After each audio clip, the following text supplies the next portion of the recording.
ये आकाशवाणी रायपुर है। छत्तीसगढ़ी समाचार बुलेटिन के संग वसुधा सेन के जय जोहार। अब सुनो आज के प्रमुख समाचार।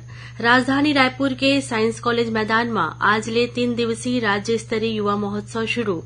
राज्य शासन हा भारतीय प्रशासनिक सेवा के 13, भारतीय पुलिस सेवा के 7 और राज्य पुलिस सेवा के 1 जिन अधिकारी के नवा पदस्थापना के आदेश जारी करे है।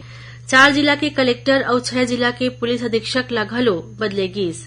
और प्रधानमंत्री नरेंद्र मोदी बिहनिया 11 बजे आकाशवाणी ले मन की बात कार्यक्रम में देश विदेश के श्रोता मन संग अपन विचार करही साझा।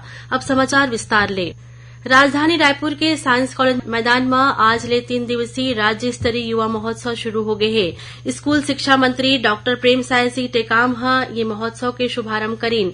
ये मौका में डॉक्टर टेकाम कहीन की ये महोत्सव ले युवा मन ला अपन प्रतिभा ला दिखाए के सुघर मंच मिलत है। उन्हें राज्य के समृद्ध सांस्कृतिक लोक कला और परंपरा ला जाने और समझे के मौका मिलही। ये आयोजन में संस्कृति विभाग डाहर ले लोक साहित्य सम्मेलन के घलो आयोजन करे जात है। युवा महोत्सव के पहले दिन प्रदेश के आने संभाग के युवा मन के दल अपन परंपरागत लोक नृत्य ला प्रदर्शित करत मार्च पास्ट करीन। राज्य स्तरीय युवा महोत्सव में 3000 ले ज्यादा प्रतिभागी मन हिस्सा लेवत हैं।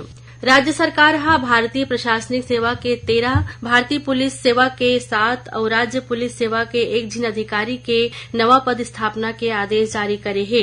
ये फेरबदल में 4 जिला के कलेक्टर और 6 जिला के पुलिस अधीक्षक घलो प्रभावित होए है। जारी आदेश के अनुसार IAS अधिकारी पदुम सिंह एल्मा ला बेमेतरा कलेक्टर, तारण प्रकाश सिन्हा ला रायगढ़ कलेक्टर, ऋचा प्रसाद चौधरी ला जांजगीर चांपा कलेक्टर और प्रियंका ऋषि महोबिया ला गौरेला पेंड्रा मरवाही के कलेक्टर बनाए गए हैं। इसने IPS अधिकारी अभिषेक मीणा ला राजनांदगांव, सदानंद कुमार ला रायगढ़, संतोष कुमार ला बिलासपुर, उदय किरण ला कोरबा, पुष्कर शर्मा ला नारायणपुर और योगेश कुमार पटेल ला गौरेला पेंड्रा मरवाही जिला के पुलिस अधीक्षक पदस्थ करे गए हैं। प्रधानमंत्री नरेंद्र मोदी बिहनिया 11 बजे आकाशवाणी ले मन की बात कार्यक्रम में देश विदेश के श्रोता मन संग अपन विचार साझा करही। ये मासिक कार्यक्रम के 97वीं और ए बछर के पहले या कड़ी होही। कार्यक्रम ला आकाशवाणी और दूरदर्शन के सबो नेटवर्क, आकाशवाणी समाचार के वेबसाइट और news on AIR mobile app में प्रसारण करे जाही। आकाशवाणी समाचार, दूरदर्शन समाचार, प्रधानमंत्री कार्यालय और सूचना और प्रसारण मंत्रालय के YouTube चैनल में घलो ये कार्यक्रम के सीधा प्रसारण होही। हिंदी प्रसारण के तुरंत बाद इला क्षेत्रीय भाषा में प्रसारित करे जाही। उन्हें आकाशवाणी मन की बात कार्यक्रम के 100वीं कड़ी पर प्रतीक चिन्ह बनाए के प्रतियोगिता शुरू करे है। श्रोता मन ये कार्यक्रम पर प्रविष्टि 1 फरवरी तक भेज सकते हैं। प्रतियोगिता पर तैयार करे गए डिजिटल प्रतीक चिन्ह ऐसे होना चाहिए जेकर उपयोग कोनो भी प्लेटफॉर्म में करे जा सके। विजेता ला पुरस्कार स्वरूप 1 लाख रुपया दे जाही। प्रतियोगिता संबंधी विवरण mygov.in में उपलब्ध है।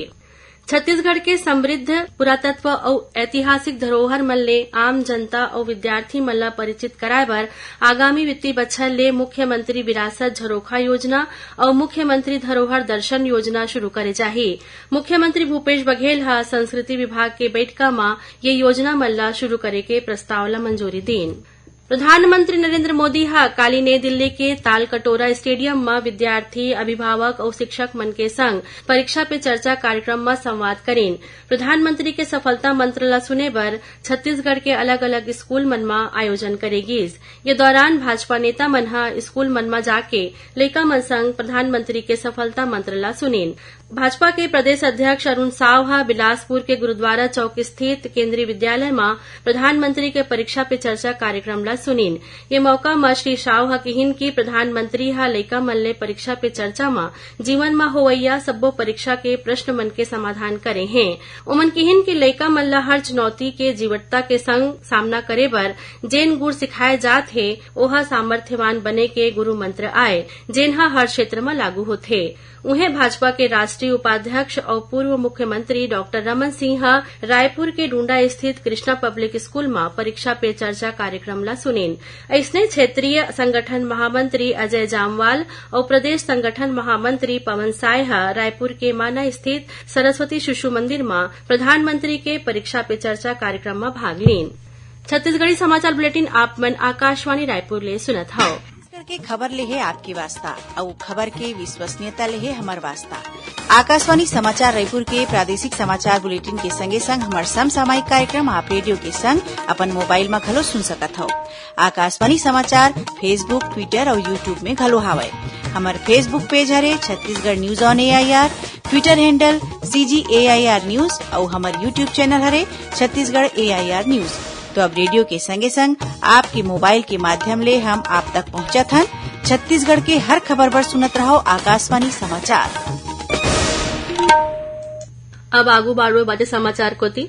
नेता प्रतिपक्ष नारायण चंदेल ह कहे हे कि कांग्रेस ह अपन जन घोषणा पत्र म करे वादा मन ल अभी तक पूरा नहीं करे हे और अब जनता के आक्रोश ल दबाए बर मुख्यमंत्री भूपेश बघेल ह गणतंत्र दिवस म अलग अलग घोषणा के शिगुफा छोड़े हे। श्री चंदेल ह कहिन कि प्रदेश के जनता जन घोषणा पत्र म करे गे वादा पूरा करे के उम्मीद करत रही से, लेकिन राज्य सरकार ह 4 बछर म वादा पूरा नहीं कर सके हे। नेता प्रतिपक्ष ह यूं कहिन कि छत्तीसगढ़ सरकार ऊपर पहले से ही लगभग 63,000 करोड़ रुपया के कर्जा हे। भारत जोड़ो पदयात्रा के तर्ज में छत्तीसगढ़ में घलो हाथ से हाथ जोड़ो पदयात्रा शुरू हो गए हे। रायपुर के गांधी मैदान ले कांग्रेस के पर्यवेक्षक अरुण यादव ह और प्रदेश अध्यक्ष मोहन मरकाम ह ये पदयात्रा की शुरुआत करेन। मुख्यमंत्री भूपेश बघेल ह जगदलपुर में हाथ से हाथ जोड़ो यात्रा में शामिल होइन। पहले यह दिन पार्टी के सबो ब्लॉक संगठन स्तर में लगभग 3,000 किलोमीटर के पदयात्रा करेगी। पदयात्रा के तहत प्रत्येक ब्लॉक में हर दिन 10 किलोमीटर यात्रा करे के लक्ष्य राखे गए है। ये पदयात्रा अगले 2 महीना तक चलही। प्रादेशिक समाचार एकांश आकाशवाणी रायपुर डहाले जिले की चिट्ठी कार्यक्रम के प्रसारण काली संझा 6:05 ले 6:10 तक करे जाही। ये कार्यक्रम ला छत्तीसगढ़ के जम्मो आकाशवाणी केंद्र ह रिले करही। ये बखत के अंक में महासमुंद जिला के बारे में जानकारी दे जाही। रायपुर के सुभाष स्टेडियम में जनसंपर्क संचालनालय और प्रेस क्लब रायपुर के बीच खेले गए सद्भावना क्रिकेट मैच में रायपुर प्रेस क्लब 6 विकेट ले जीत दर्ज करे है।